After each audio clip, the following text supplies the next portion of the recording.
बच्चों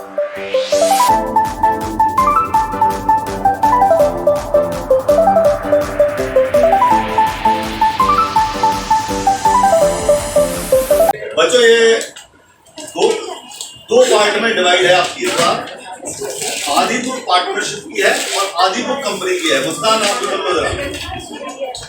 इस बार आपकी बुक दो पार्ट में डिवाइड है। आधी बुक पार्टनरशिप की है, आधी बुक कंपनी की है। अभी फर्स्ट पार्ट चल रहा है जो कि पार्टनरशिप का है। तो सबसे पहले मैं बात पार्टनरशिप की कर रहा हूं।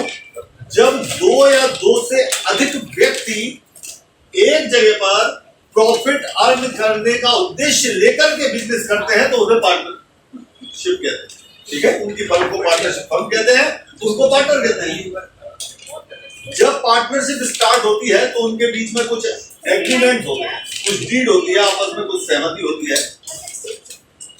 अभी आपको केवल इतना याद रखना है कि अगर पार्टनर्स के बीच में कोई एग्रीमेंट नहीं है, कोई आपस में डील नहीं हुई और पार्टनरशिप स्टार्ट कर दी तो प्रॉफिट इक्वल डिस्ट्रीब्यूट होगा। बाकी बातें अपन बाद में करेंगे। सब में जो काम आने वाली चीज है वो मैं बोल रहा हूं। तो चाहे कोई कितना भी इन्वेस्टमेंट करे, कितनी भी कैपिटल लगाए, लेकिन प्रॉफिट का डिस्ट्रीब्यूशन इक्वल होगा। अब ये जो टॉपिक चल रहा है ये एडमिशन ऑफ पार्टनरशिप है। एडमिशन ऑफ पार्टनरशिप का मतलब है कि जब कोई बिजनेस पहले से चल रहा है, जैसे मैं ये कहूं कि ये कोचिंग में पहले से चला रहा हूं, अब इसमें मैं किसी एक व्यक्ति को अपने साथ जोड़ लूं तो वो पार्टनर हो गया। तो आप उस फर्म के पार्टनर कहलाएंगे। अब चूंकि ये फर्म पुरानी है और आपको आज एंट्री दी जा रही है, तो जो फर्म की बैलेंस शीट में एसेट्स और लायबिलिटी लिखी होगी, ये जरूरी नहीं है कि जिस दिन मैंने ये कोचिंग ली थी उस दिन जितने की है उतनी ही आज की हो उसकी वैल्यू। तो ऐसी स्थिति में जब आप आज एंट्री ले रहे हैं तो हम इन एसेट्स का आज वैल्यूएशन करेंगे कि भाई आज इसका मूल्य इतना है, इसके हिसाब से आपको पार्टनरशिप में एंट्री मिलेगी। तो अगर बैलेंस शीट के नीचे लिखे हुए जो एडजस्टमेंट होते हैं, सब में लाइनें होती हैं, मतलब यदि उनमें कोई भी एसेट्स और लायबिलिटी की वैल्यू कम और ज्यादा होती नजर आए तो वहां पर रीवैल्यूएशन होता है। यानी जो बैलेंस शीट में वैल्यू है उसका दोबारा मूल्यांकन यानी रीवैल्यूएशन। जैसे मैंने पहले भी कहा था, मैं फिर बोल रहा हूं कि आप एग्जाम दिए, एग्जाम में आपका रिजल्ट आया, आपको सेटिस्फैक्शन नहीं मिला कि मेरे मार्क्स ज्यादा आने थे लेकिन कुछ कम आए, तो आप कॉपी को जब दोबारा निकलवाते हैं तो कहते हैं ना मैंने कॉपी का रीवैल्यूएशन कराया है। तो उन एसेट्स और लायबिलिटी का सबसे पहले वैल्यूएशन होता है। अगर उनके मूल्यों में कुछ कम ज्यादा होता है तो रिवैल्यूएशन अकाउंट मेंटेन किया जाता है। तो अभी पहले रिवैल्यूएशन की बात करूंगा, उसके बाद कैपिटल की बात करूंगा। तो बच्चों सम नंबर अभी जहां पर हैं आप वहां से कर लीजिए। अभी एक ही बात है, अभी सारे सम एक जैसे हैं जितने हुए हैं। नंबर 61 आप देख रहे हैं लेकिन वो नंबर 54 से स्टार्ट हुए हैं। उससे पहले वाले सम मैंने अभी नहीं कराए हैं, वो 53 से स्टार्ट हुए हैं। तो इतना ज्यादा सम नहीं हुए हैं, अभी बिल्कुल एक ही प्रोसेस के सम चल रहे हैं। तो मैं 61 बोल रहा हूं, पढ़िए जरा। लिखा है बैलेंस शीट है ए और बी की, कैरिंग और पार्टनरशिप बिजनेस 31 मार्च से वो कर रहे हैं, और ए बी जो प्रॉफिट लॉस शेयर कर रहे हैं वो 2:1 का है।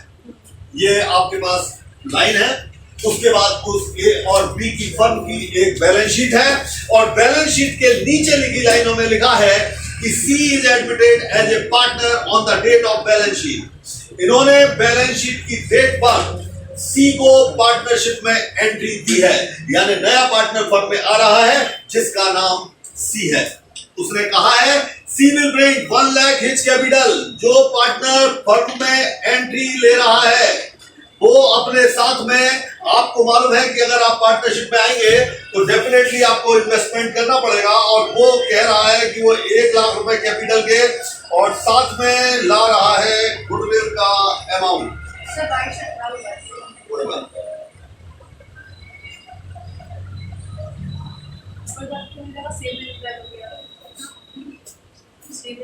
तो जरा संजना आप बताना, कैपिटल के साथ जो गुडविल लाता है वो काई के लिए लाता है? क्यों ले गया? उसका रीजन बताइए।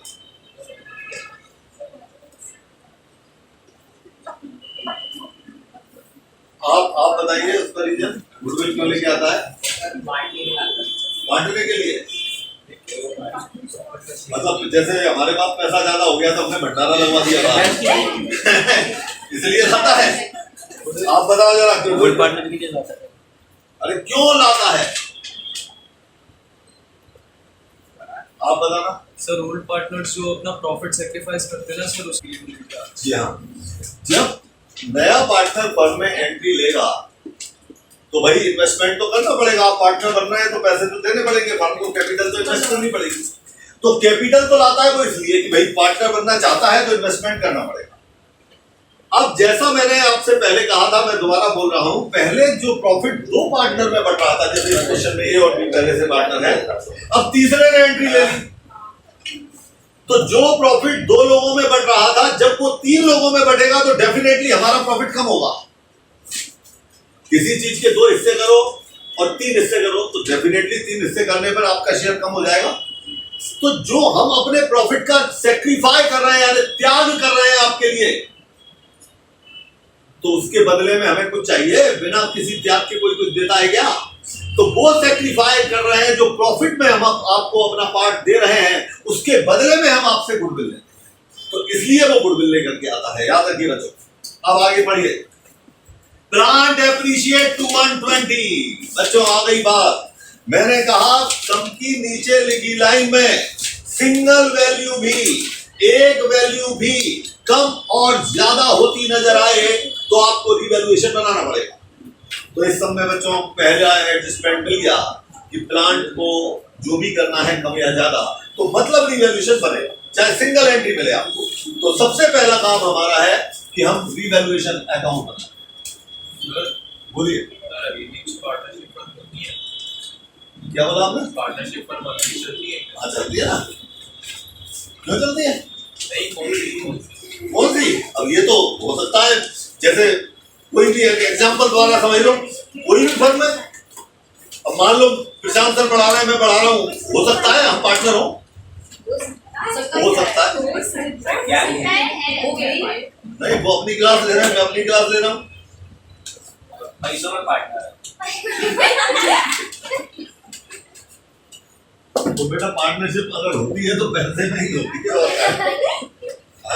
ये थोड़ी है कि आधा सब तुम कर ले जाओ, आधा मैं कर लाऊंगा, तो कोई पार्टनरशिप है इसमें थोड़ी होती है। सर केवाई थोड़ी जाती है, आधा आधा करो।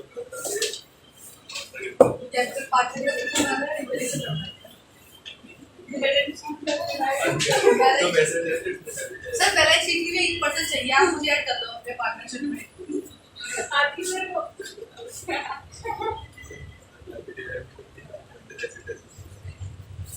30 दिन में 4 दिन आने वाले बच्चे कह रहे हैं कि हमें पार्टनरशिप में शामिल कर। सर गुड तो बता दो सर, आप ऐसे बेइज्जती कर रहे हो। कितना सेक्रीफाई करोगे सर आप? रिकॉर्डिंग आप ऐसा बोल रहे हो।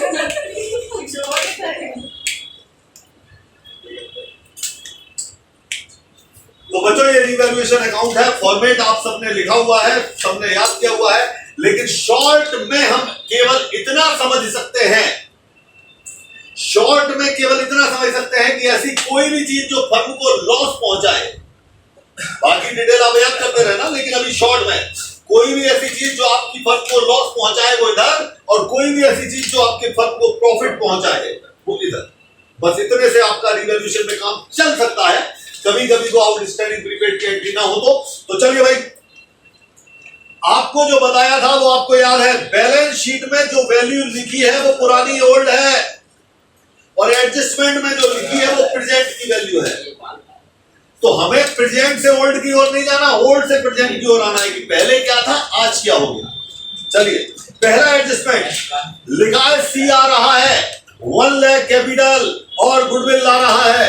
आपको मालूम है नया पार्टनर जब आएगा कैपिटल गुडविल लाएगा, ये किसी चीज का वैल्यूएशन नहीं है, ये तो आज आ रहा है भाई, आप दे रहे हो तो ये किसी पुरानी चीज का वैल्यूएशन नहीं है, इसलिए ये कभी भी रिवैल्यूएशन में नहीं आएगा। तो याद रखिए, न्यू पार्टनर के द्वारा दी गई कैपिटल, दी गई गुडविल रिवैल्यूएशन में कभी नहीं आती।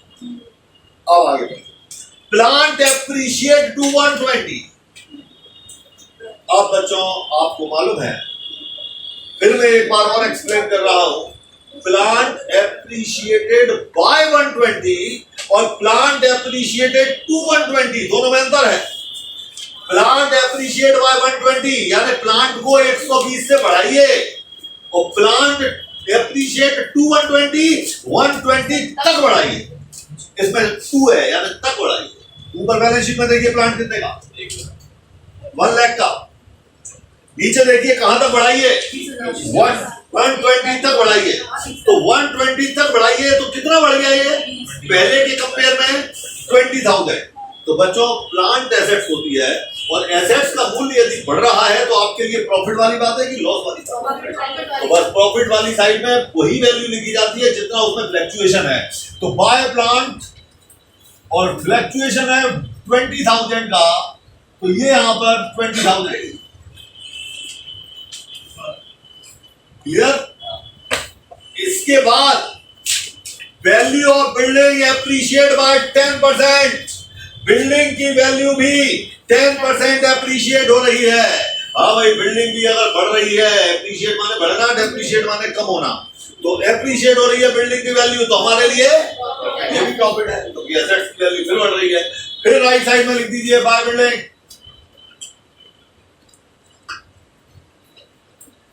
बस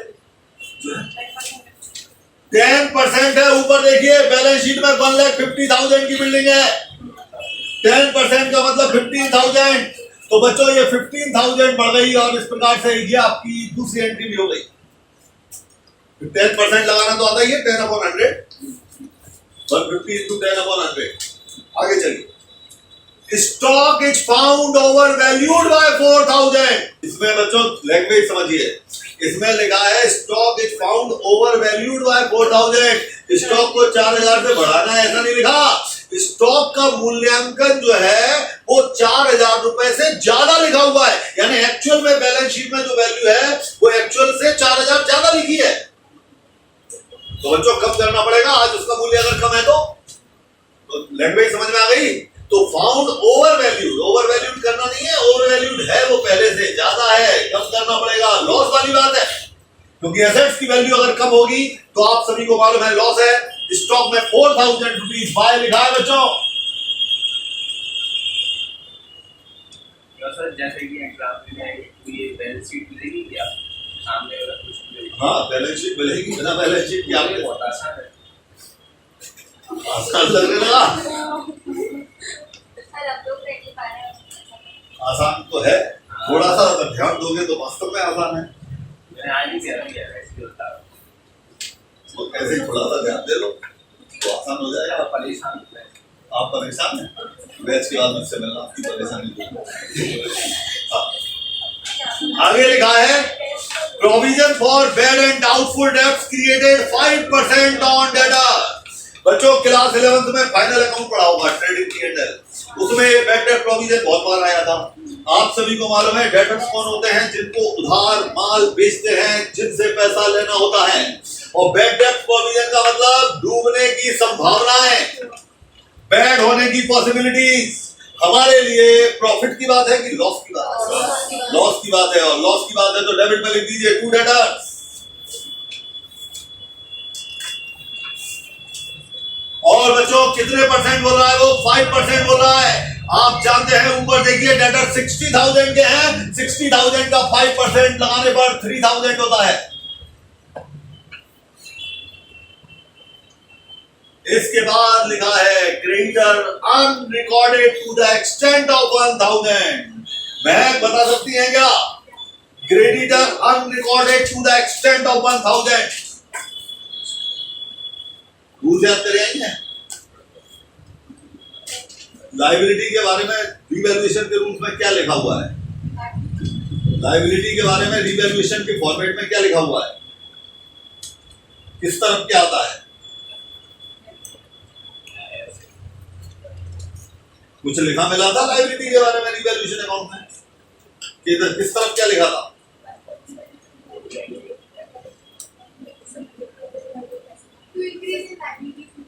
टू इंक्रीज इन लायबिलिटी लिखा था, बिल्कुल सही है। और राइट साइड में डिक्रीज इन लायबिलिटी लिखा था।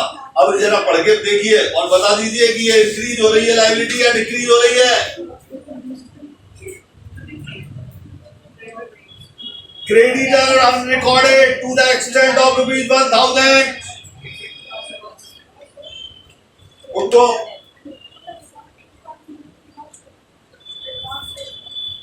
क्यों? पीछे से आवाज आ गई इसलिए? हाँ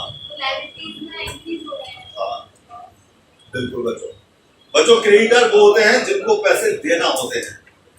जब किसी को पैसे देना है और हमारे अकाउंट में लिखना भूल गए, जब पार्टनरशिप में नए पार्टनर को एंट्री दे रहे हैं तो मतलब नहीं लिखे तो लिखना पड़ेंगे, लायबिलिटी बढ़ेगी। एसेट्स का बढ़ना प्रॉफिट है और लायबिलिटी का बढ़ना लॉस है, क्योंकि हमें मालूम ही नहीं था हमें आपको देना है, अचानक रिकवरी निकल जाए तो हमारे लिए लॉस वाली बात है। और फॉर्मेट के अकॉर्डिंग इंक्रीज इन लायबिलिटी आपने डेबिट में लिखा है तो लिख दीजिए टू क्रेडिटर्स 1,000।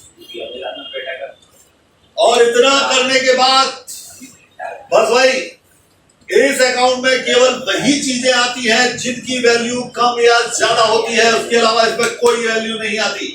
तो केवल इतनी ही कम ज्यादा लिखी है, इसलिए ये रिवैल्यूएशन कंप्लीट हो गया है। टोटल जैसे इक्वल करते आए हैं करेंगे बच्चों, उस तरफ ज्यादा है इस तरफ कम है तो प्रॉफिट कहेंगे, तो profit transfer to capital account.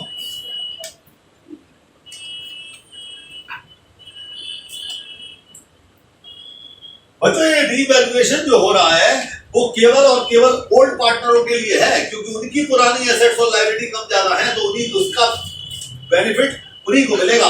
यानी रिवैल्यूएशन में होने वाला प्रॉफिट लॉस केवल ओल्ड पार्टनरों में ही बांटा जाएगा, इसका नए से कोई कनेक्शन नहीं होगा। तो बच्चों पार्टनर के नेम ओल्ड के हैं ए और बी।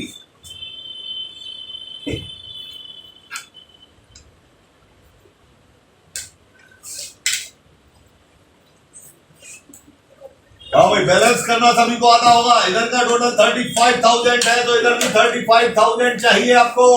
ये बच्चों 404,8 अगर निकल गया तो 27,000 रुपीज का ये हमारे पास प्रॉफिट आ गया। और ये 27,000 का प्रॉफिट ओल्ड पार्टनरों में ओल्ड रेशो में डिस्ट्रीब्यूट कर दिया जाएगा। रेशो दिया बच्चों इस क्वेश्चन में 2:1। रेशो कैसे बढ़ता है बच्चों एक बार देख लीजिए, जिनको नहीं मालूम है, जिनके सामने बात नहीं हुई है। जो प्रॉफिट हमारे सामने 27,000 है, 2:1 का रेशो है, इसका टोटल लगाना पड़ता है। 2 और 1 का टोटल हो गया 3। जिस अमाउंट को डिस्ट्रीब्यूट करना है उसके टोटल से कैंसिल करो, 3 9 या 27 और 9,000 इंटू 2 करोगे तो जिसका रेशो 2 है उसका शेयर आ जाएगा। 9,000 इंटू 1 करोगे तो जिसका रेशो 1 है वो आ जाएगा। और इसी के साथ बच्चों ये रीवैल्यूएशन अकाउंट कंप्लीट हो गया। हाँ भाई बच्चों अब बनता है पार्टनर्स का कैपिटल अकाउंट।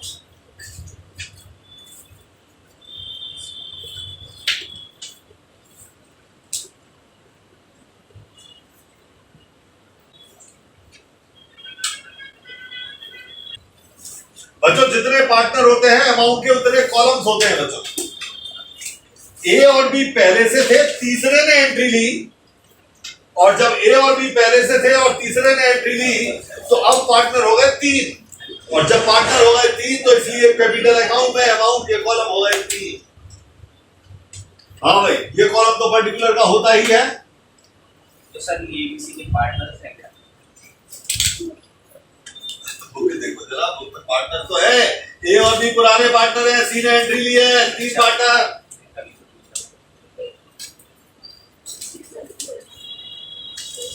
कैपिटल अकाउंट है और कैपिटल अकाउंट की कंडीशन हम और आप सभी जानते हैं। मैंने ये कहा था कैपिटल अकाउंट जब बनाने बैठे या कोई भी लेजर बनाने बैठे तो केवल एक बात याद रखें, और वो बात किसी भी लेजर को बनाते समय ट्रायल बैलेंस की बात। क्लास 11th में हम और आप सभी ने ट्रायल बैलेंस पढ़ा हुआ है, और ट्रायल बैलेंस में कैपिटल को अगर आप लिखते थे तो याद होगा क्रेडिट में लिखते थे। तो अब याद कर लीजिए जिस चीज को मैं जो बोल रहा हूं कि वो किस साइड आती है, ट्रायल बैलेंस में कैपिटल क्रेडिट में आती है। तो क्रेडिट में प्लस लगा दो और अपोजिट में माइनस लगा दो, यानी ऐसा कोई भी काम जिसके करने से कैपिटल बढ़ेगी तो आपको राइट साइड में लिखना है, और ऐसा कोई भी काम जिसके करने से कैपिटल रिड्यूस होगी तो वो बच्चों लेफ्ट में लिखना है। हाँ जी अब बच्चों मैंने कैपिटल अकाउंट की वो लाइनें लिखाई है 4, जरा रजिस्टर में उसको भी देखते चलो तो उससे आपको ये समझ में आएगा कि कहां कैसे कैसे आप इस कैपिटल अकाउंट को मैनेज और मेंटेन करेंगे। सबसे पहले मैंने आपको लिखवाया है कि बैलेंस शीट देखेंगे। अब बैलेंस बैलेंस शीट के अंदर सबसे पहले लिखवाया है कैपिटल। तो देखिए बैलेंस शीट में कैपिटल है क्या? जी हाँ है। जितनी भी लेफ्ट की एंट्री होगी वो तो राइट में लिखना, जो राइट साइड लिखी हो उसको लेफ्ट में लिखना। तो by balance brought down, capital account में कैपिटल का नाम नहीं आता, सभी को मालूम होगा। लेजर जिसको बनाते हैं उसमें उसका नाम नहीं आता, तो इसलिए अपन कैपिटल अकाउंट में कैपिटल नहीं लिख पाएंगे, बैलेंस लिखेंगे। कैपिटल ओल्ड है, पुरानी है, ए की 180 और बी की 150।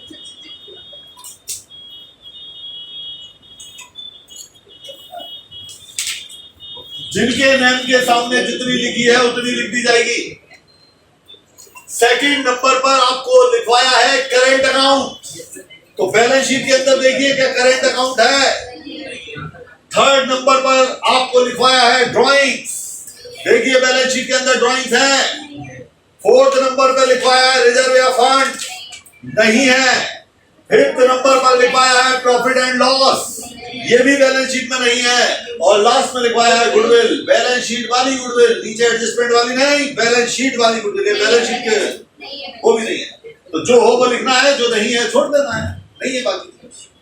सेकंड नंबर पर लिखवाया है रिवैल्यूएशन अकाउंट। इधर देखिए आपने रिवैल्यूएशन बनाया है, इसमें से केवल प्रॉफिट या लॉस ट्रांसफर होता है। तो बच्चों ये प्रॉफिट है, लेफ्ट में है तो रिवैल्यूएशन राइट में जाएगा। प्रॉफिट होने से कैपिटल बढ़ेगी, सभी को मालूम है। तो bye revaluation account.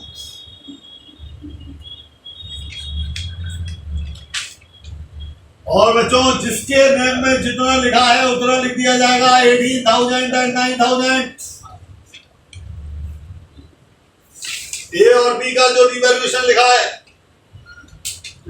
Third number पर, उसका क्या लिखवाया था थर्ड नंबर पर? न्यू पार्टनर की कैपिटल और गुडविल लिखवाई थी। तो नया पार्टनर कैपिटल अभी थोड़ी देर पहले बोला अपने लिए लाता है।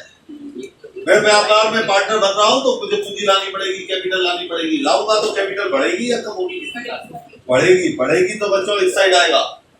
बैलेंस शीट में कैश हो तो कैश के नाम से, बैंक हो तो बैंक के नाम से, दोनों है, जो आपकी इच्छा हो उस नाम से। बताइए कैश लिखूं बैंक लिखूं? बच्चों कैपिटल वो अपने लिए लाता है तो उसकी कैपिटल बढ़ेगी। सी क्या है? 1 लाख रुपीज कैपिटल ला रहा है, एडजस्टमेंट पहला लिखा हुआ है। और लिखा है 60,000 एज शेयर ऑफ गुडविल और 1/4 शेयर। बच्चों गुडविल लाता नया पार्टनर है, लेकिन अभी थोड़ी देर पहले समझाया था मिलती ओल्ड पार्टनर्स को है, क्योंकि ओल्ड पार्टनर अपने प्रॉफिट में से उसे जब शेयर दे रहे हैं तो उसके बदले में उससे गुडविल ले रहे हैं। गुड में तो आपने दिखाई कैपिटल वो अपने लिए लाता है। कैपिटल आप व्यापार किसी के साथ मिलकर करोगे तो आप अपने लिए तो दे रहे हो कैपिटल, लेकिन गुडविल खुद को दे रहे हो, प्रॉफिट में शेयर कर रहे हो। तो गुडविल बच्चों ओल्ड पार्टनर को मिलेगी। गुडविल हमेशा कौन से रेशो में मिलती है? सैक्रिफाइसिंग रेशो में, त्याग के अनुपात में। और वो क्यों मैंने कहा था, मैं फिर बोल रहा हूं, मैंने आपको जो एग्जांपल दिया था उसी को रिपीट कर रहा हूं। आपने अपनी जमीन का 5,000 स्क्वायर फीट जगह बेची और आपने अपनी जमीन की 1,000 स्क्वायर फीट जगह बेची, तो क्या दोनों को पैसे बराबर मिलेंगे? जिसने ज्यादा है उसको ज्यादा मिलेंगे, जिसने कम है उसे जो प्रॉफिट का त्याग जिसने ज्यादा किया वो ज्यादा गुडविल लेगा, जिसने कम किया कम लेगा, उसी रेशो में लेगा। और जब ये ना लिखा हो कि किसने कितना सेक्रीफाई किया तो बच्चों ओल्ड रेशो में ही बढ़ जाता है। तो इस सब में नहीं लिखा कि सी ने अपना प्रॉफिट किससे कितना लिया, नया रेशो नहीं दिया, तो फिर पुराने रेशो में 2:1 में बढ़ जाएगा। आप जानते हैं 60,000 2:1 में ऐसे ही बांटेंगे तो 40,000 और 20,000।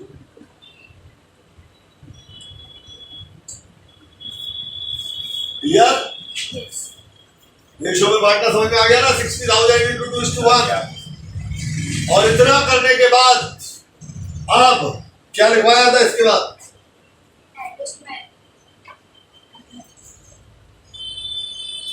तो बच्चों इसके बाद लिखवाया था एडजस्टमेंट, यानी नीचे लिखी लाइन। और नीचे लिखी लाइनों में पढ़िए कोई पार्टनर कुछ लाया या ले गया क्या बुक में? एडजस्टमेंट में कुछ लाइन है क्या? कोई पार्टनर कुछ लाया हो एक्स्ट्रा, कुछ ले गया हो एक्स्ट्रा? नहीं है बच्चों, नहीं है। तो ये अकाउंट पूरा हो गया। इसमें टोटल लगाया जाता है, आपको मालूम है, और लिख दिया जाता है बैलेंस कैरी डाउन।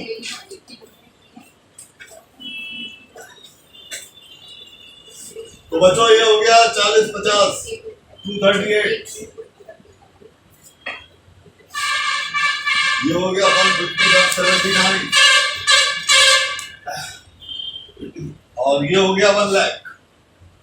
बच्चों जहां पे भी डबल लाइन है नीचे टोटल तो लगेगा ही लगेगा, इतना तो आपको मालूम ही है। और इस प्रकार से ये बैलेंस तो बैलेंस करके ही आता है, इतना भी सभी को मालूम है। और ये आपका दूसरा अकाउंट कंप्लीट हो गया।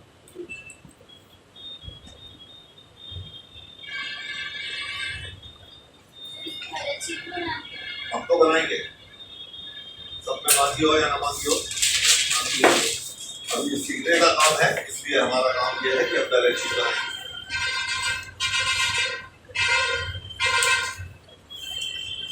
बच्चों एग्जामिनेशन पॉइंट ऑफ व्यू से यदि मैं बात करूं तो एडमिशन का सम आता ही आता है लगभग 99%, और यहीं तक आता है, यानी कि केवल कैपिटल अकाउंट तक ही आता है एग्जाम में। लेकिन इसमें एक बैलेंस शीट और बनती है, इसलिए अपन बैलेंस शीट बना तो रहे ही हैं, सीखना तो अपने को है ही, इसलिए बच्चों बैलेंस शीट की बात कर रहे हैं।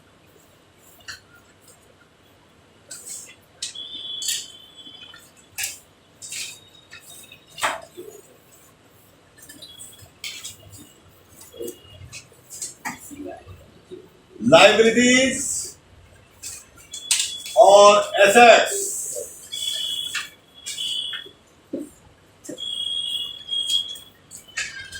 बैलेंस शीट के लिए जिन बातों को एक्सप्लेन किया गया था वो आप सभी को याद है।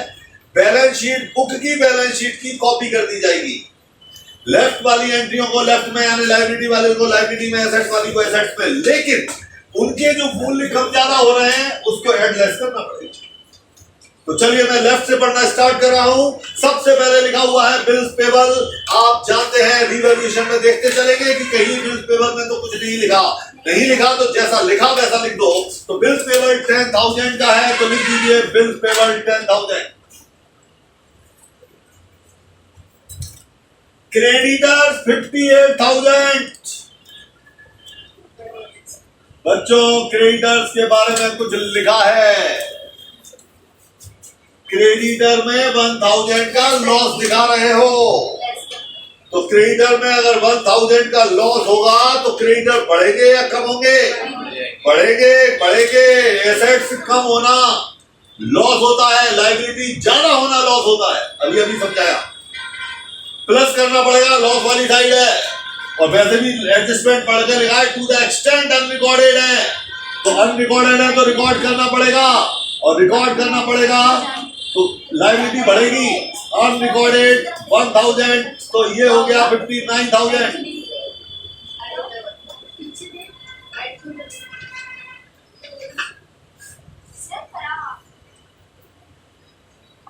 आपको मालूम है किसी को 500 रुपए देना है, आपको कह रहे हैं 100 रुपए आप भूल गए, 600 देना है, तो आपको जुड़ेंगे कि घटेंगे? इसलिए जो है आउटस्टैंडिंग एक्सपेंसेस 2,000। कोई एडजस्टमेंट है नहीं है तो जैसा है वैसा लिख दो। तो आउटस्टैंडिंग एक्सपेंसेस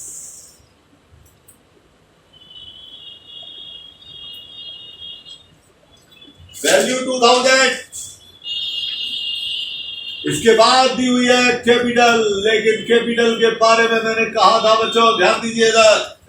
कैपिटल पुरानी वाली तो इसमें चली गई, खत्म हो गई। अब नई कैपिटल ये वाली हो गई। फर्क है, अब 2 की जगह 3 पार्टनर हो गए और उनकी कैपिटल इतनी इतनी हो गई, तो ये वाली कैपिटल लिखी जाएगी। तो बच्चों कैपिटल 2,38,000, फिर है 1,79,000 और फिर है 1 लाख।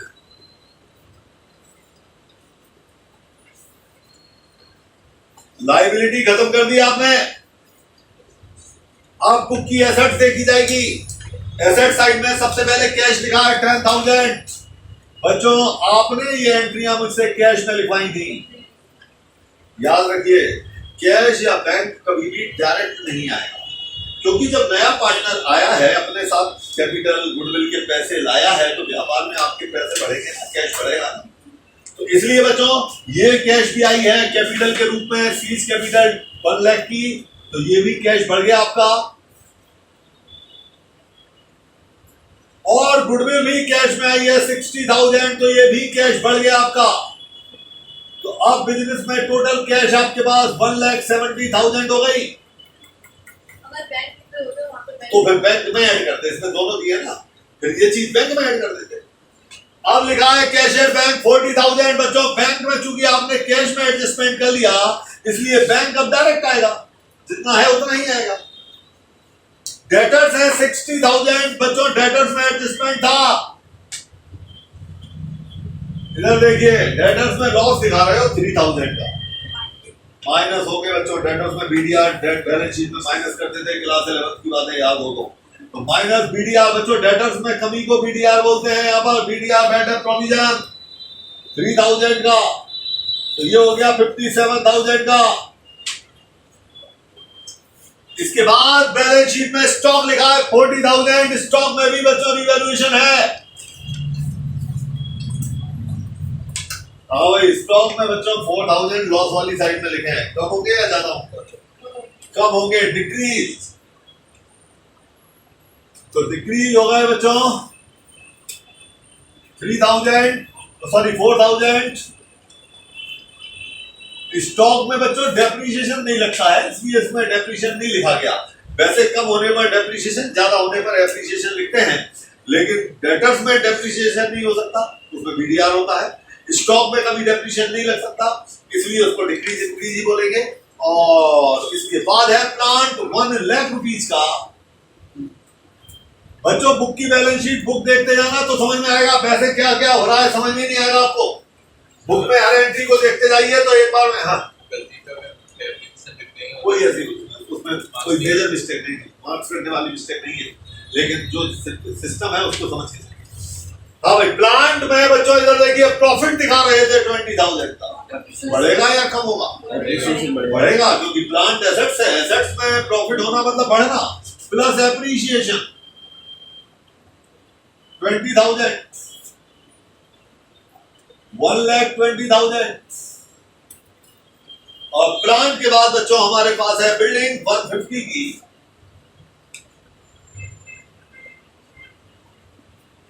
और बच्चों बिल्डिंग क्या कह रही है, ये भी प्रॉफिट बता रही है 15,000। तो बिल्डिंग में अगर प्रॉफिट है तो ये भी बिल्कुल बच्चों प्लस होगा, प्लस एप्रिसिएशन। और बिल्डिंग की वैल्यू बच्चों 15,000, तो ये हो गया 1,65,000।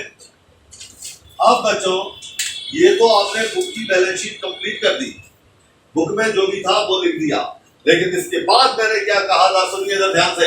अब दोबारा इस रिवैल्यूएशन को चेक करेंगे कि कोई ऐसी एंट्री जो अभी तक वहां पे मैनेज नहीं हुई हो। तो चलिए, प्लांट हो गया, वहां पे बिल्डिंग हो गया, और स्टॉक डेटर्स क्रेडिटर सब एडजस्ट हो गए बच्चों, काम खत्म हो गया। इधर कुछ एक्स्ट्रा है नहीं, बैलेंस शीट का टोटल इक्वल होता ही है, सभी को पता है 5,88,000।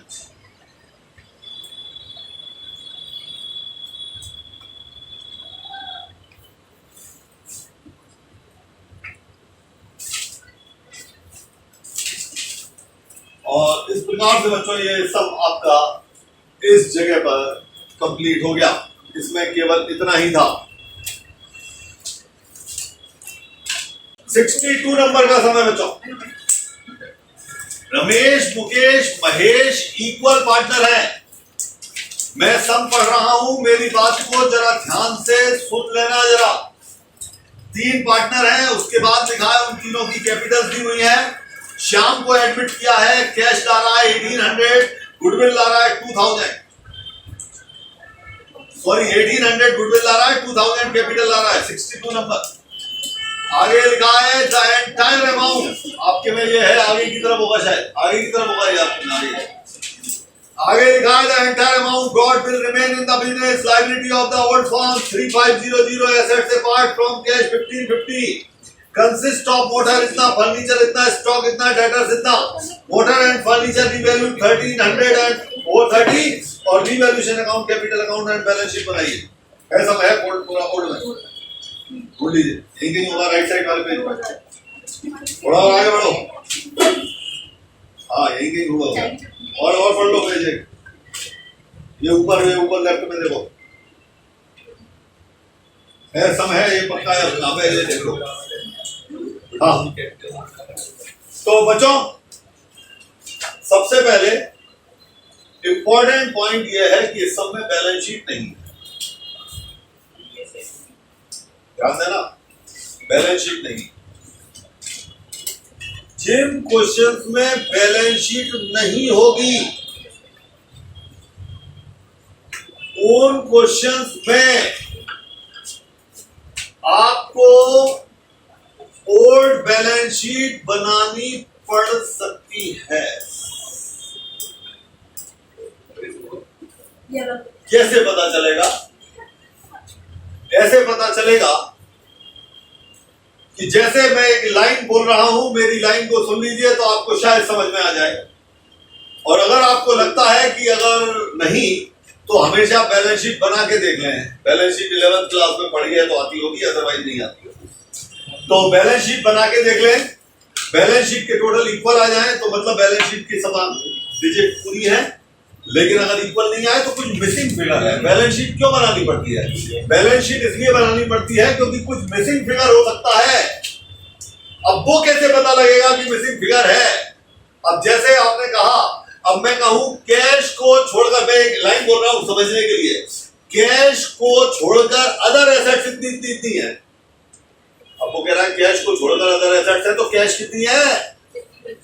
बैलेंस शीट बनानी पड़ेगी। टोटल इक्वल होता है, लेफ्ट का टोटल मान लो 10,000 है, राइट का 9,000 है, तो वो जो 1,000 का डिफरेंस है वो कैश होगा। उसमें लिखा है कि फर्नीचर पर 10% डेप्रिसिएशन लगाइए। फर्नीचर पर 10% डेप्रिसिएशन लगाइए तो मतलब फर्नीचर की वैल्यू रिड्यूस हो रही है 10% और ऊपर फर्नीचर दिख ही नहीं रहा। तो फर्नीचर होगा तभी तो डेप्रिसिएशन लगाइए। तो फिर वही काम, बैलेंस शीट बनाएंगे, फिर वही काम, यहाँ का टोटल 9, यहाँ का 10, तो सॉरी उल्टा हो गया, यहाँ का 10, यहाँ का 9, तो 1,000 का जो डिफरेंस है फर्नीचर होगा। ऐसे पता लगाए। तो या तो पढ़ के समझ जाओ, पढ़ के नहीं समझ आ रहा है तो बैलेंस शीट बना लो। लेकिन एग्जाम में इतना टाइम होता नहीं है, आपको समझना ही पड़ेगा। और कोई भी चीज बच्चों धीरे धीरे पढ़ने से और प्रैक्टिस करने से जब उसकी नॉलेज हो जाती है तो अपने आप को समझ में आने लगती है। तो जब तक आपको थोड़ा सा जानकारी नहीं है तब तक ये प्रॉब्लम है, जब जानकारी हो जाएगी तो ये प्रॉब्लम नहीं आएगी। तो बच्चों इस सब में कोई मिसिंग फिगर नहीं है, इसलिए यहाँ पर balance sheet, old balance sheet की बात नहीं। ओल्ड बैलेंस शीट को मेमोरेंडम बैलेंस शीट भी कहा जाता है। ओल्ड बैलेंस शीट कहें या फिर मेमोरेंडम बैलेंस शीट कहें, एक ही बात होती है। कभी कभी सब में मिसिंग होने पर लिख के दे देता है मेमोरेंडम बैलेंस शीट बनाइए, तो मतलब आपको पुरानी बैलेंस शीट बनानी है। तो ये बच्चों का कंडीशन है, इस सब में ऐसा कुछ भी नहीं है, सब कुछ है। तो चलिए भाई बात करते हैं। सबसे पहले रिवैल्यूएशन अकाउंट बनेगा क्या? लास्ट लाइन में तो कुछ लिखा है, और अगर लिखा है तो रिवैल्यूएशन बनेगा।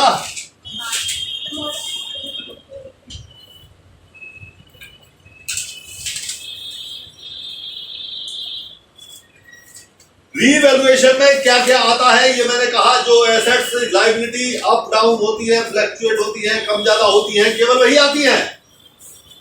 उसके अलावा रिवैल्यूएशन में और कुछ नहीं आता है, ध्यान रखना। तो अब मैं सबको दोबारा पढ़ने की कोशिश कर रहा हूं, बताते जाना क्या ये रिवैल्यूएशन की स्थिति है। सबसे पहले पुराने पार्टनरों की कैपिटल रिवैल्यूएशन में कभी नहीं आती। नया पार्टनर आ रहा है, कैश और गुडविल आ रहा है, थोड़ी देर पहले बताया था रिवैल्यूएशन का हिस्सा नहीं है। इसके बाद वो कह रहा है फर्म के पास इतने रुपए की कैश है, इतने का फर्नीचर है, इतने का स्टॉक है, इतने का डेटर्स है, कोई मतलब नहीं है। कम ज्यादा होता है तो आता है। लेकिन आगे लिखा है कि furniture revalued, motor and furniture revalued 1300। अब बच्चों को कह रहा है मोटर रिवैल्यूड हो गई 1300 पर। आपको देखना पड़ेगी कि पहले कितने की थी। ऊपर जाइए, इसी की ऊपर वाली लाइन में मोटर 1500 की, 1500 की मोटर अगर 1300 की होती है तो हमारे लिए लॉस की बात है, क्योंकि एसेट्स की वैल्यू कम होना हमारे लिए लॉस है। तो लिख लीजिए कितना कम हो रहा है मोटर की वैल्यू में। अरे भाई 1500 की अगर 1300 की रह गई तो 200 कम हो गई और 200 का लॉस हो गया। इसके बाद बोल रहा है फर्नीचर 430, ऊपर 500 का फर्नीचर, 500 का फर्नीचर अगर 430 का रह गया 70 रुपीज का लॉस हो गया, और लॉस हो गया तो बच्चों फिर डेबिट में आएगा to furniture 70 rupees.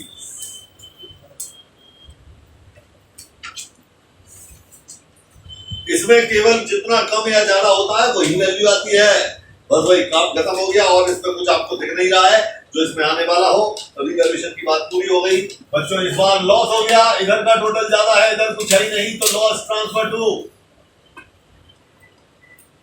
Capital account. अभी अभी समझाने का प्रयास किया था, रिवैल्यूएशन में होने वाला प्रॉफिट और लॉस केवल ओल्ड पार्टनरों में बढ़ता है, उसका नए से कोई कनेक्शन नहीं होता है। ओल्ड के नाम इस सब में रमेश, मुकेश और महेश हैं।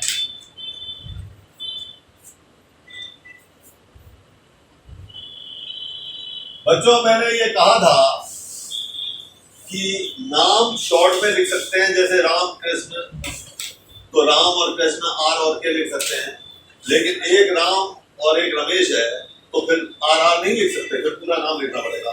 तो इसमें मुकेश और महेश दोनों एम है, पूरा नाम लिखना पड़ेगा। तो बच्चों आप जानते हैं 270 रुपीज का जो टोटल है वही टोटल तो लॉस कहलाएगा, क्योंकि ऊपर तो कुछ है ही नहीं। बच्चों पार्टनर्स हैं और उनके रेशो के बारे में कुछ कह रहा है, इक्वल बोल रहा है, और अगर इक्वल बोल रहा है अंबिका तो इसको इक्वल कैसे करोगी? 270 को इक्वल बांटना है इन पार्टनरों में, रमेश मुकेश भाई में। बिल्कुल बच्चों, जितने पार्ट करने उससे डिवाइड कर दो। किसी चीज के 10 पार्ट करने 10 से डिवाइड कर दो, 4 पार्ट करने 4 से डिवाइड कर दो, 3 करने 3 से डिवाइड कर दो, तो 90 rupees each.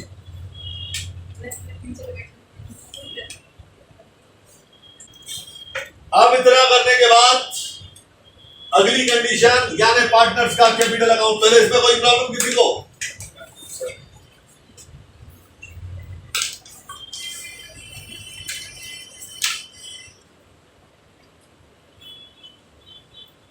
Partners capital account. बच्चों इसमें 4 पार्टनर हो गए, 3 तो पहले से हैं और 4th एडमिशन ले रहा है श्याम। तो बच्चों 4 कॉलम बनाए जाएंगे अमाउंट के पार्टनर्स कैपिटल अकाउंट के लिए।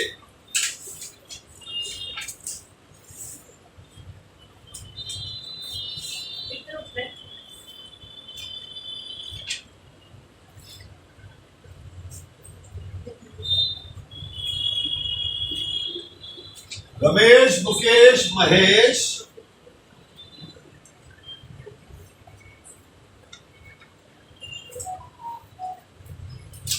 और श्याम।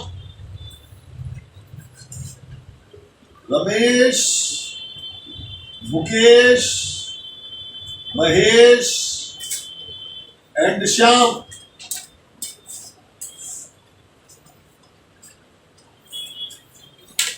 ये कॉलम पर्टिकुलर का होता ही है, और जैसा हम और आप सभी अच्छी तरह से जानते हैं कि कैपिटल अकाउंट के बनाते समय मैं बार बार जिस बात को रिपीट कर रहा हूं कि कोई भी लेजर जब बनाने बैठते हैं तो ट्रायल बैलेंस में उस लेजर को रख के देख लें, जिस तरफ वो ट्रायल बैलेंस में आता हो उस तरफ प्लस लगा लें। कैपिटल बार बार कह रहा हूं, जिन्होंने नहीं पढ़ा है उनको बोल रहा हूं याद कर लो। कैपिटल क्रेडिट में आती है, ट्रायल बैलेंस में क्रेडिट में लिखने से इंक्रीज होती है, डेबिट में लिखने से डिक्रीज होती है। तो बहुत सारी एंट्री लिखते समय सपोर्ट मिल सकता है। अगर कोई एंट्री समझ में नहीं आ रही है कि उसमें इसका इफेक्ट क्या पड़ेगा, किसी पार्टनर को इंटरेस्ट मिल रहा है, अब वैसे नहीं मालूम किधर आती है, मन में सोच लो इंटरेस्ट मिल रहा है तो कैपिटल बढ़ेगी या घटेगी, बस बढ़ेगी तो लिख दो, बस बात खत्म। इस प्लस माइनस से ये सपोर्ट मिल जाएगा आपको। किसी पार्टनर ने ड्राइंग की है, तो अगर किसी पार्टनर ने ड्राइंग की है, आपको नहीं मालूम कि किस साइड आना है, लेकिन ये मालूम है ड्राइंग करने से कैपिटल घटेगी, तो ये माइनस वाली साइड आना है, ये प्लस माइनस से ये सपोर्ट मिलता है, इसलिए प्लस माइनस लगा लेना चाहिए।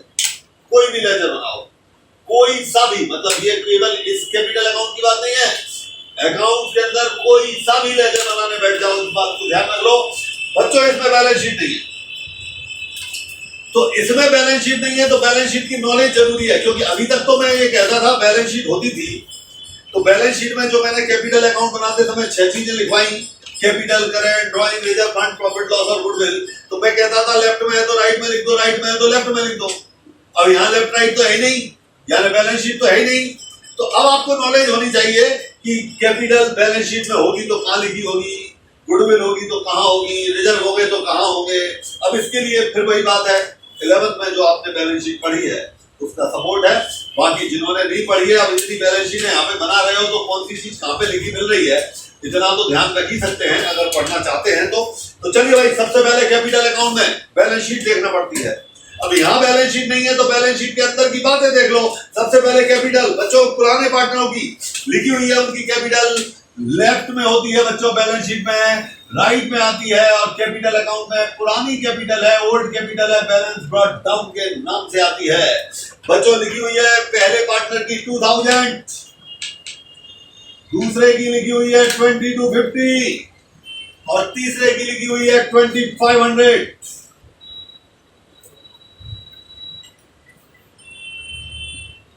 इसके बाद मैंने बोला था बैलेंस शीट में करंट अकाउंट ढूंढो, होते हैं बैलेंस शीट नहीं है तो सब में ढूंढो, नहीं है करंट अकाउंट कहीं।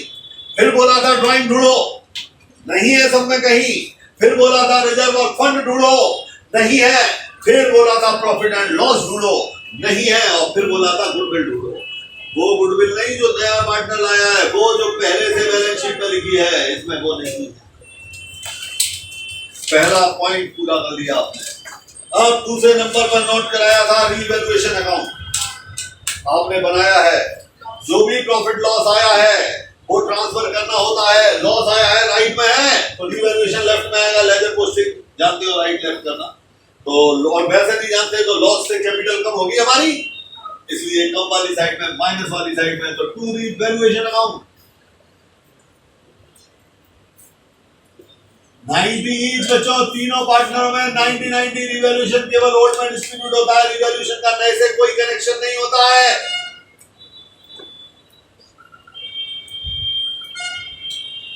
इसके बाद थर्ड नंबर पर लिखवाया था न्यू पार्टनर की कैपिटल और न्यू पार्टनर की गुडविल। देखा हुआ है श्याम आ रहे हैं, 1800 गुडविल और 2000 कैपिटल ला रहे हैं। इस सब में कैश लिखा है बच्चों, तो कैश के नाम से लिखेंगे, कैपिटल वो अपने लिए लाता है, ऐसा मैंने आपसे कहा था। 2000 कैपिटल, न्यू पार्टनर जब भी आएगा कैपिटल अपने लिए लाएगा, कैपिटल अगर लाएगा तो उसकी कैपिटल में इंक्रीज होगी, बढ़ेगी, इसलिए राइट साइड में। लेकिन न्यू पार्टनर जब आएगा, गुडविल जब लाएगा तो भाई उनके लिए लाएगा जिसमें उनको प्रॉफिट में से अपना हिस्सा देके उनको पार्टनर बनाया है। सैक्रिफाइसिंग रेशो में बढ़ता है। मैंने फिर कहा सैक्रिफाइसिंग रेशो केवल 2 कंडीशन में होता है बच्चों, सुन लीजिए एक बार जिनके सामने बात नहीं हुई है। या तो ओल्ड रेशो के साथ न्यू रेशो भी दे दिया जाए, जैसे लिखा है पहले इनका रेशो इक्वल था पुराना जब 3 पार्टनर थे, चौथा आने के बाद वो लिख दे कि उनका रेशो 3:1 हो गया, यानी कोई भी रेशो दे दे तो फिर सैक्रिफाइसिंग रेशो निकलेगा। ओल्ड और न्यू का डिफरेंस सैक्रिफाइसिंग होता है, वो अपन बाद में बात करेंगे।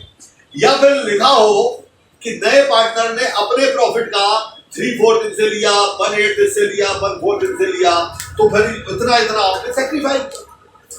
और जब ऐसा नहीं लिखा होता तो ये माना जाता है कि न्यू पार्टनर ने अपना प्रॉफिट फर्म से लिया, और जब फर्म से प्रॉफिट लेता है तो सैक्रिफाइसिंग रेशो कैलकुलेट करके, जिन बच्चों को रेशो सिखा दिए हैं, बाकी अभी आएंगे बहुत सारे समूह में निकालेंगे, उनको बाद में बता दिया जाएगा, लेकिन जिन्होंने रेशो पढ़ लिए घर जाकर के फर्म से लेने वाली स्थिति में old ratio minus new ratio equal to sacrificing ratio होता है। आप किसी भी सब में करके देख लेना, वही आ जाएगा ओल्ड वाला रेशो जो पुराना लिखा है, इसलिए निकालने की जरूरत नहीं पड़ती है। इसलिए हम कहते हैं कि अगर नहीं लिखा है कि प्रॉफिट कहां से ले रहा है तो ओल्ड रेशो में बांट दो गुडविल को, तो इसमें नहीं लिखा है कहां से ले रहा है, इसलिए ओल्ड रेशो में बांट दो। बच्चों 1800 की गुडविल ला रहा है, 3 पार्टनर है, तीनों इक्वल पार्टनर हैं। 1800 डिवाइड बाय 3, 600 ईच, और बच्चों कैश में ही ला रहा है, तो 600, 600 और 600। अब बच्चों इतना सब पढ़ते हुए 2-3 दिन हो गए, 2-3 दिन से ये वाले सब चल रहे हैं। तो अब मैं जो बोल रहा हूँ, एक बात और ध्यान रखना, गुडविल में हमेशा ये देखना पड़ता है कि वो कैश में ला रहा है कि नहीं ला रहा है। कभी कभी वो कैश में नहीं लाता है, तो लिखने का फिर अंदाज बदल जाएगा, फिर उसका ट्रीटमेंट अलग तरीके से होगा। तो इस बात को याद रखिए कि वो कैश में ला रहा है। अभी तो कैश वाले चल रहे हैं, कैश में ला रहा है, तो कैश में आने पर ऐसे ही लिखते हैं। तो कैश और गुडविल हो गई, यानी थर्ड पॉइंट आपने पूरा कर लिया। और फोर्थ पॉइंट था एडजस्टमेंट, यानी अब पूरे सम को पढ़ के देखिए कि पार्टनर फर्म से कुछ ला रहा या ले जा रहा तो नहीं है। अब बच्चों बैलेंस शीट होती है तो नीचे एडजस्टमेंट होते हैं, इसमें बैलेंस शीट नहीं है तो पूरा सम ही पढ़ना पड़ेगा आपको। चलिए मैं दोबारा पढ़ देता हूं। कैपिटल दी है पार्टनरों की, उसके बाद पार्टनर की गुडविल और कैपिटल दी है, और लिखा है the entire amount got will remain in the business. हाँ भाई बच्चों, जो कैपिटल और गुडविल ला रहा है वो will remain in the business, firm में रहेगी। तो इधर रहने का मतलब फर्म में रहेगी। और कभी कभी बोलता है कि गुडविल फर्म में नहीं रहेगी, तो वो गुडविल उठ के इधर भी आ जाती है। तो पहले मिली, फिर आप विड्रॉ कर देगा, निकाल देगा। तो not remain in the firm लिखा होता तो ये गुडविल उठ के यहाँ पे भी आ जाती, लेकिन इसमें तो लिखा है फर्म में रहेगी, इधर होने का मतलब रहेगी। इसके बाद बच्चों एसेट्स लायबिलिटी दी है, रिवैल्यूएशन दिया है, मतलब कोई भी पार्टनर से रिलेटेड बात नहीं है। और अगर नहीं है तो ये कैपिटल अकाउंट पूरा हो गया है। टोटल सभी को मालूम है बराबर कैसे किए जाते हैं, राइट और लेफ्ट के डिफरेंस निकाले जाते हैं, और उन डिफरेंस को बैलेंस के अकाउंट का नाम दे दिया जाता है। तो बच्चों टोटल तो आपको लिखना ही पड़ेगा, मैं भले ही लिखूं या ना लिखूं, मैं बार बार कह रहा हूं, टाइम फालतू वेस्ट नहीं करते हम, इसलिए मैं टोटल नहीं लिखता हूं। 2600 में से 90 गए, 2510, 2850, 2760, इधर है 3100 माइनस 90 तो 3010, और 2000 minus 0 is equal to 2000। Balance निकालना तो सबको आता ही होगा, राइट और लेफ्ट के टोटल इक्वल किए जाते हैं, और जो इक्वल किए जाते हैं उनको बैलेंस कहा जाता है। और इस प्रकार से बच्चों ये आपका एक और पार्ट कंप्लीट हो गया, यानी कैपिटल अकाउंट। मैं फिर बोल रहा हूं, मैं अपनी बात को अगेन वही बात रिपीट कर रहा हूं, एक साथ सब देखने में प्रॉब्लम हो सकती है, लेकिन सबको 3 पार्ट में अलग अलग समझिए। रिवैल्यूएशन को अलग समझिए, कैपिटल को अलग समझिए, बैलेंस शीट को अलग समझिए, और जब तीनों अलग अलग आ जाए तो फिर तो तीनों एक साथ बनी जाएंगे।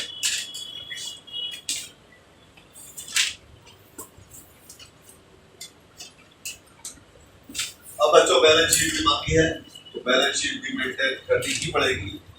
बैलेंस शीट, हालांकि मैं फिर बोल रहा हूँ, एग्जाम में बैलेंस शीट तक का सब नहीं मिलता है, एग्जाम में बस कैपिटल अकाउंट तक का ही सब, लेकिन अपने को एग्जाम के हिसाब से नहीं चलना है, अपने को सीखना है, क्योंकि आगे चल के कहीं कुछ आपने कुछ अच्छा करने की कोशिश की, पढ़ाई के माध्यम एग्जाम की जरूरी नहीं है क्या एग्जाम में नहीं जरूरी नहीं, आती नहीं है, उसमें लिखा होता है कि क्या क्या बनाइए। कभी लिखा था केवल रिवैल्यूएशन बनाइए, तो बात ही खत्म हो गई, यानी यहीं पे सब खत्म हो गया आपका। रिवैल्यूएशन एंड कैपिटल अकाउंट बनाइए, तो फिर यहाँ पे खत्म हो गया। अच्छा वो मुश्किल सी हाँ वो जैसे कहेगा, तो चूंकि सब में उसमें लेंथी सब नहीं आते हैं एग्जाम, आपके एग्जाम में छोटे छोटे सब आते हैं, इसलिए वो उतना बड़ा पार्ट होता नहीं, लेकिन अपने को सीखना है, इसलिए अपने को बनाना है।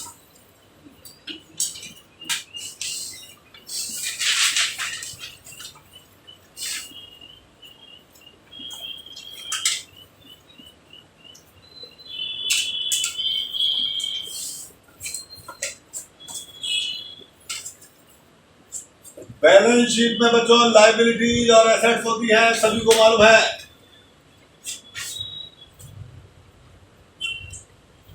अब इसमें यूं नहीं कह सकते हम कि बैलेंस शीट को देख के बैलेंस शीट बना दीजिए, क्योंकि इसमें बैलेंस शीट है नहीं। तो अब हम कहेंगे अपनी नॉलेज के हिसाब से बैलेंस शीट बना दीजिए, कौन सी चीज कहाँ आती है ये आपको पता होगा। हम पढ़ते जाइए, देखते जाइए क्या क्या लिखा हुआ है, उसके हिसाब से उसको रिकॉर्ड करते जाइए। सबसे पहले बच्चों लिखा है कि रमेश महेश मुकेश पार्टनर है, उनकी कैपिटल आपको ये बताया गया था, ओल्ड कैपिटल नई बैलेंस शीट में नहीं आती।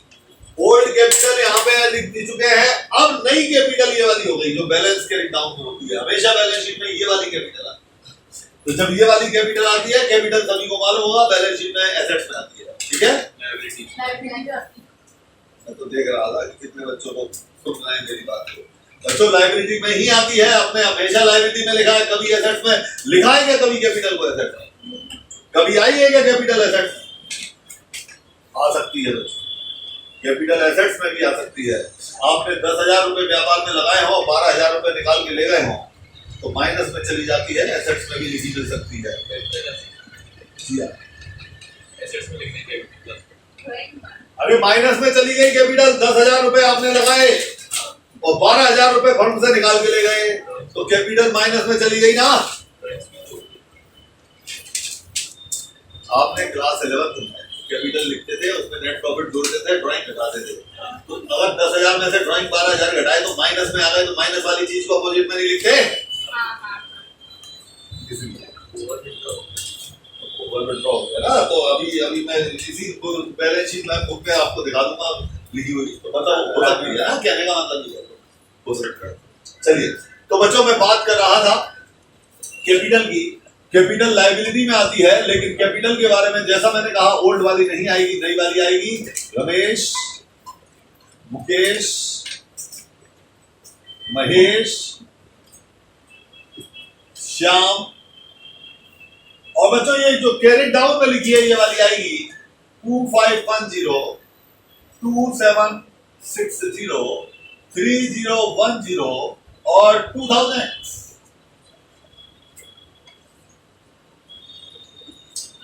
इसके बाद आगे लिखा है श्याम को एंट्री दी, कैपिटल और गुडविल लाया, वो तो बच्चों रिकॉर्ड कर चुके, जब अपन कैश लिखेंगे उसमें जोड़ देंगे, अभी का काम नहीं।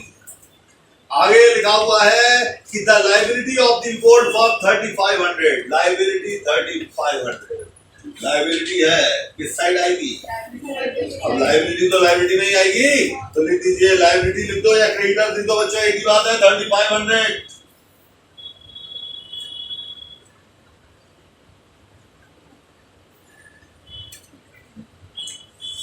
इसके बाद कैश लिखिए 1550, कैश किधर आती है बैलेंस शीट में?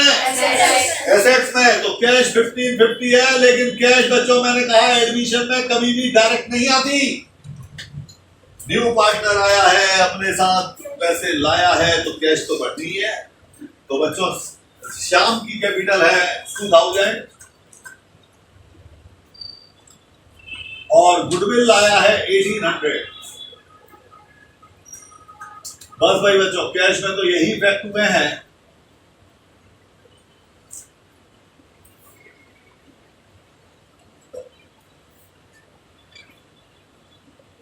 इतना कर देने के बाद अब सब में आगे लिखा हुआ है कैश के बाद मोटर 1500 रुपीज की एसेट्स होती है, लेकिन इसमें रिवैल्यूएशन था बच्चों। मोटर में 200 का लॉस दिखा रहे हो, बताइए मोटर में बिल्कुल बच्चों लॉस है तो कम हो जाएगा, माइनस हो जाएगा, माइनस डेप्रिसिएशन 200, तो ये हो गया 1300। मोटर के बाद हमारे पास लिखा हुआ है फर्नीचर 500, फर्नीचर में भी लॉस दिखा रहे हो, यानी ये भी माइनस डेप्रिसिएशन 70 रुपीज, तो ये रह जाएगा 430 रुपीज। फर्नीचर के बाद स्टॉक दिया है 2800 रुपीज का, बच्चों कोई रिवैल्यूएशन नहीं है तो डायरेक्ट। डेटर्स 3900 का, कोई वैल्यूएशन नहीं है तो डायरेक्ट। और रिवैल्यूएशन हुआ है वो तो रिवैल्यूएशन में लिख चुके हैं, तो ये तो बुक का सम आपने पूरा पढ़ लिया, उसकी पूरी रीडिंग ले ली, लेकिन अब आपको ये बताया है कि आपको रिवैल्यूएशन अगेन चेक करना है, कोई ऐसी एंट्री जिसका इफेक्ट अभी वहां पर नहीं हो पाया हो। 2 एंट्री है, मोटर फर्नीचर दोनों का हो गया। इसमें भी देख लेते हैं, वैसे कोई एक्स्ट्रा एंट्री तो नहीं है, कभी हो सकती है इन केस, तो बाद में बताऊंगा, अभी से आपको चक्कर में नहीं डाला। तो बच्चों इसमें भी कुछ नहीं है। और अगर इसमें भी कुछ नहीं है तो बैलेंस शीट बराबर होती है, टोटल इक्वल होता है। हम और आप सभी जानते हैं, लगा देंगे टोटल, हो जाएगा टोटल इक्वल 13,780 है अकॉर्डिंग टू बुक।